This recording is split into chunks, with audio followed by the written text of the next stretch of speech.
ఇండస్ట్రీకి పవన్ కళ్యాణ్ ఏపీలో మంచి ప్రోత్సాహం ఇచ్చారని చెప్పారు దిల్ రాజు. ఆయన ఇచ్చిన ప్రోత్సాహంతో నిర్మాతలం బాగుపడుతున్నామన్నారు.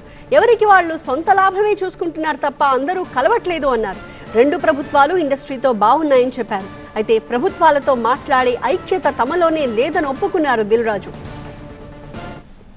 ఏపీలో మనం చూసాం, ఏపీలో అంతకుముందు ప్రతి ఒక్కదాన్ని భయపడుతూ ఉన్న తర్వాత కళ్యాణ్ గారు వచ్చి గవర్నమెంట్ ఫామ్ అయిన తర్వాత అప్పుడు నేను ఛాంబర్ ప్రెసిడెంట్ని, అందరినీ రమ్మంటే అందరం వెళ్ళి కళ్యాణ్ గారిని కలవడం కానీ కళ్యాణ్ గారు ఇండస్ట్రీకి చేసిన సపోర్టు మామూలుది కాదు. ఆ రోజు మీకు టికెట్ రేట్లు కావాలన్నా మీకేం కావాలన్నా ఈజీగా తీసుకెళ్ళండి అని. ఇప్పుడు కళ్యాణ్ గారు చెప్పిన తర్వాత ప్రతి ప్రొడ్యూసర్ ఏం చేస్తున్నాడు, ఏదో మన పక్కింటికి వెళ్ళినట్లే వెళ్ళి టికెట్ రేట్లు తెచ్చుకుంటున్నాడు. ఎవరికే కష్టం లేదు, వెళ్ళడం ఒక అప్లికేషన్ పెట్టడం, ఫోన్లో మాట్లాడుకోవడం, టికెట్ రేట్లు తెచ్చుకోవడం. అంతకు మించి ప్రొడ్యూసర్లు అందరం యూనిట్గా వెళ్దాము, గవర్నమెంట్ని కలుద్దాము, మా ఛాంబర్ నుంచి అందరము వెళ్దాము ఎవరికి ఉండదు. మాకు ఆ వారం కష్టం వస్తుంది కాబట్టి, ఫ్రైడే మా సినిమా రిలీజ్ ఉంటుంది కాబట్టి ఆ వారం ముందు మేము మేలుకుంటాం. అరే మన సినిమా రిలీజ్ అవుతుంది, మనకు ఆ రాష్ట్రంలో ఈ రాష్ట్రంలో టికెట్ రేట్లు కావాలని పరిగెత్తుతాం.